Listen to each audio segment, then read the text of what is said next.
morning everyone and welcome back to another vlog. Taas na ating energy no, umaga. Anong oras na ba? 6:53 na umaga. Kagigising ko lang ng mga 5 minutes ago. Sarap pa matulog ba kasi malamig. Iyon natin yung nag-washing ako nag-alarm kasi ako ng 5:30. So dapat gigising na ako ba? So nag-washing na lang ako tapos bumalik ako sa higaan. So,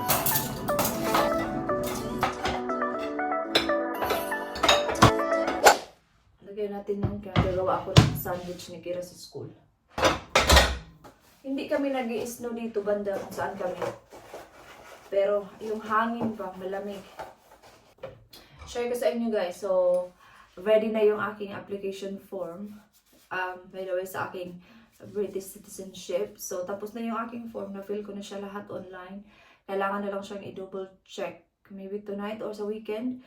And then, mag-a-apply na ako. So, yeah. Pakita ko sa inyo yung mga nabili kong mga dress. Maybe in 2 days time, maybe sa weekend. Pakita ko sa inyo kasi ngayon pa lang, nag-ready na ako kung ano yung susuotin ko para kasi marami kasing sale. So, might as well mag-order na ako ngayon tapos para alam ko na kung ano na yung susuotin ko. Kasi parang 8 weeks lang siguro. Hopefully, no? Hindi ko alam baka nandito na yun bago ako uuwi ng Pinas or maybe after ako. Right after talaga ako makabalik dito sa UK. Hindi ko alam but nasa in between lang yun. Hindi pala ako nakabili ng sugar kahapon. Buti na lang. Meron kaming brown sugar. Ito na lang muna yung gagamitin ko. Kasi this week ko talaga siya isi-send kasi sabi ko kay Dave, i-check niyo muna yung mga details na nilagay ko. Pero chinek niya naman gamit yung aking phone. Pero iba kasi talaga pag sa laptop kasi di ba malaki. So yun, yung gagawin namin this week, probably tonight. So yeah. Cheers guys. Let's have a coffee to start our day. So may gymnastics din si Kira today. Kailangan ko din i-prepare yung kanyang uniform. Talaga no, buhay nanay talaga tayo everyday pag may pasok. So hindi niya kinain yung kanyang, hindi ko kasi ito na-check kagabi kasi napagod ako. Nakakapagod yung lamig talaga minsan. So hindi din niya naubos yung kanyang fruits. So itapon ko na to. Yung nilalagay ko sa kanyang lunch, watermelon, crisp ham sandwich. We have is I find it really sore when I push it. Is that alright? Ano kanyang lunch school? Yeah, yung okay. Cut ako ng strawberries sa kanyang breakfast. Ugasan ko lang fruits niya. Yung kanyang pang breakfast. Mag-toast tayo kay Kira. Ang hingi na siya ng toast. Luto din tayo ng egg. Ko ng 2 slice ng toast.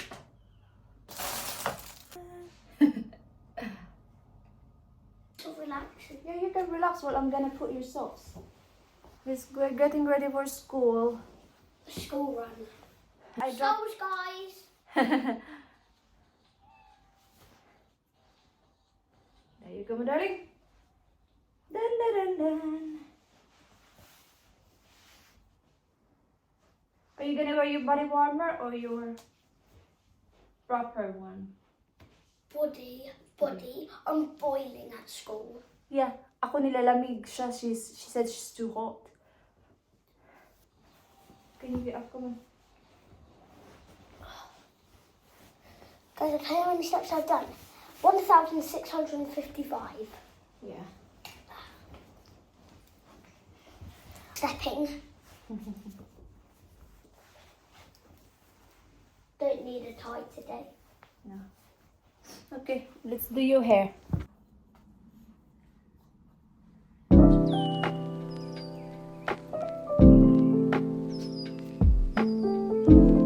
Hi, Bob. Okay, the sun's up. You want to breakfast? So we're going happy today at the gymnastics, yeah? Buhay nanay. Is it nanay? It's mama. Mommy. My hands are sore.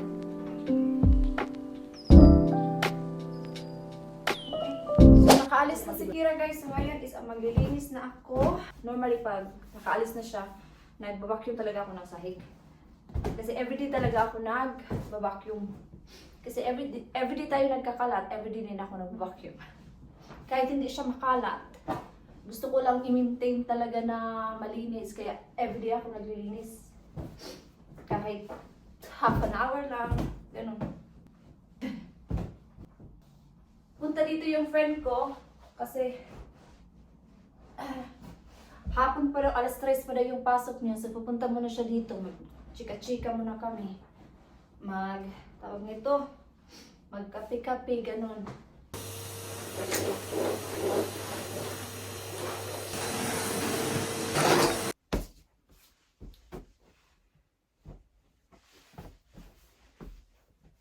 Fresh na!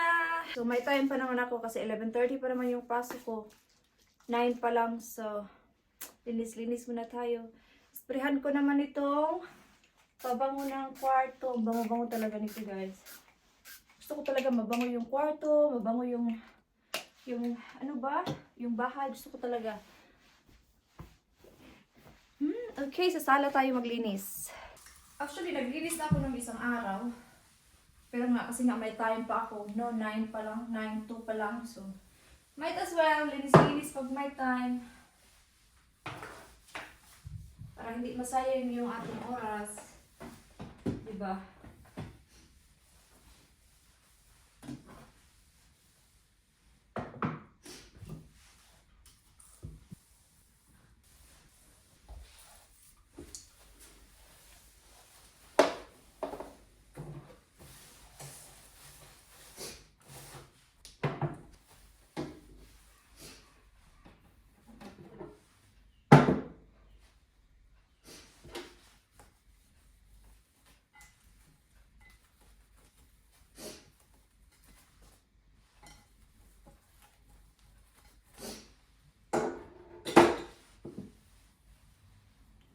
Kahit walang alikabok.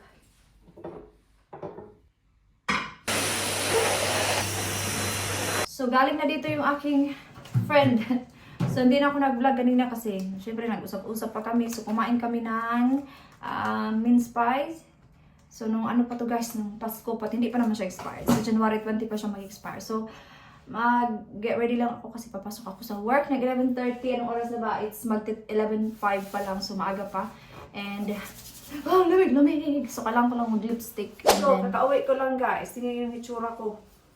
Parang namula ako kasi ang lamig talaga sa labas. As in. So, maghuhugas ako kasi kanina. Di ba pumunta yung friend ko? Wala kasi akong time kasi di ba papasok pa ako sa work. So, sabi ko, mamaya na ako maghugas. So, ngayon hugasan ko siya. And then, magkakape ako guys kasi ang lamig-lamig. So, maaga pa, maghuhugas muna tayo para wala na tayong, para next batch na naman mamaya yung hugasan. Grabe talaga, ang lamig talaga sa labas. Winter na winter talaga. Tapos pupunta sana ako dun sa Morrison kasi bibili ako ng something pa sa aking kape. Pero, sabi ko, wag na kasi malamig talaga. Nakakapagod din kasi pag malamig. Gusto mo lang sa bahay, humiga sa sofa, ganun. So, tapusin ko lang muna yung aking hugasan at tayo ay magkakape.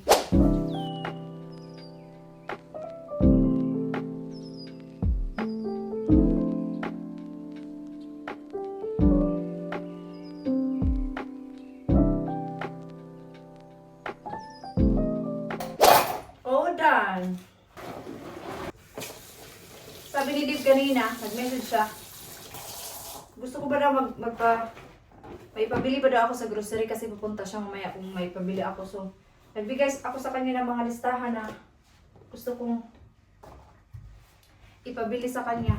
Para bukas, pag mag-grocery ako, hindi na masyadong marami.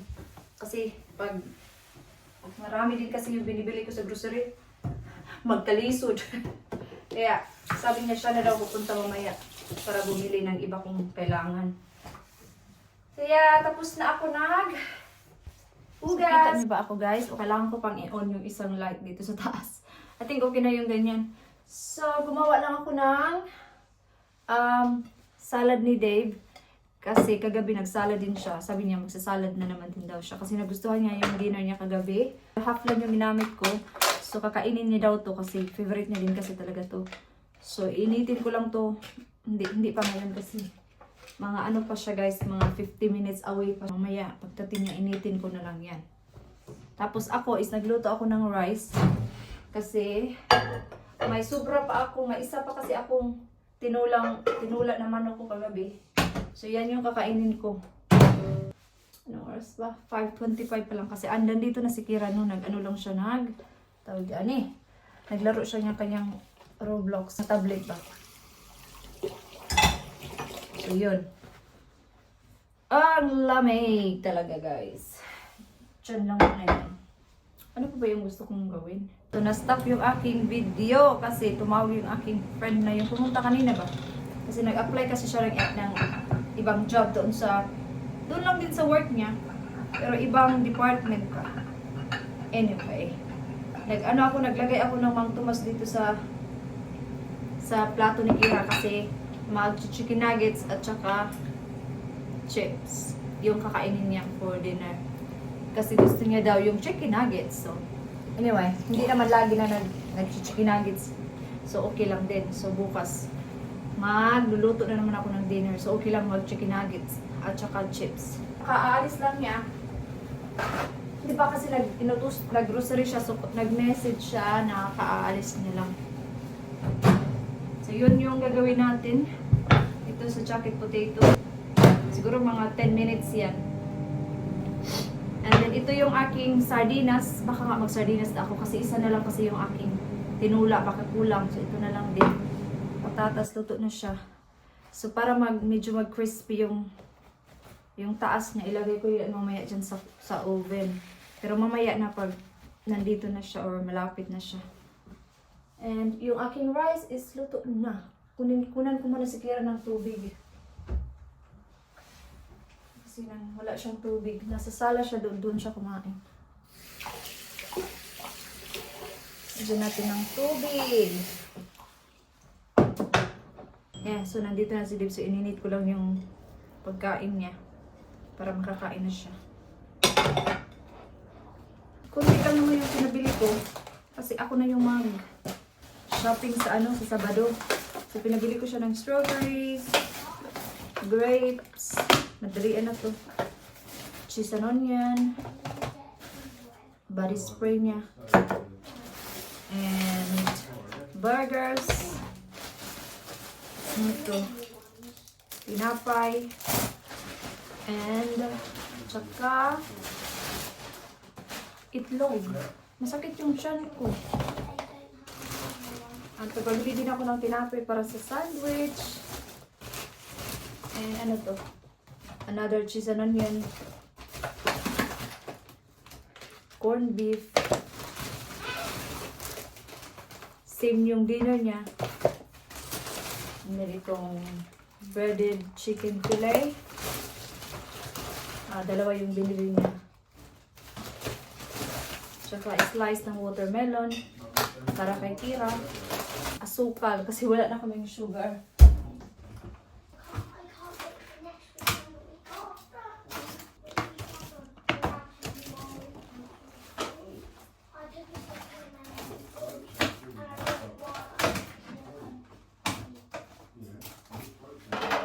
Mga ito. Si Kira, liguan ko na yan maya-maya. Kasi para maaga kami makatulog. Ano pa naman, magsi 6:30 pa lang. Itapon ko na to. Kasi meron na kaming bago. Hindi ko siya hinuhugasan. Hugasan ko na siya pag kailangan ko na siya. Yeah, the rest is mga tinapay na lagay ko sa pantry. But I forgot. Now that big fish Yeah? is only 20 feet more than the tiny little one. Yeah, I know that. Every time I go to Morrison, I know it's the bigger, it's cheaper, but sometimes I just find it too much. So, yun lang naman guys. So, i-end ko na yung vlog kasi ako ay maliligo na. And bukas wala akong work. So I'm really excited to spend time alone. Baka bukas mag-makeup ako kasi bala akong pumunta sa Eastbourne tomorrow but I don't think kasi malamig. And maybe sa Sabado na lang kasi meron din namang lesson si Kira sa Sabado. So ako lang din isa dito kasi may work si din. So yeah, so end ko na yung vlog guys and thank you so much guys for watching. And I hope to see you guys on my next vlog. Bye!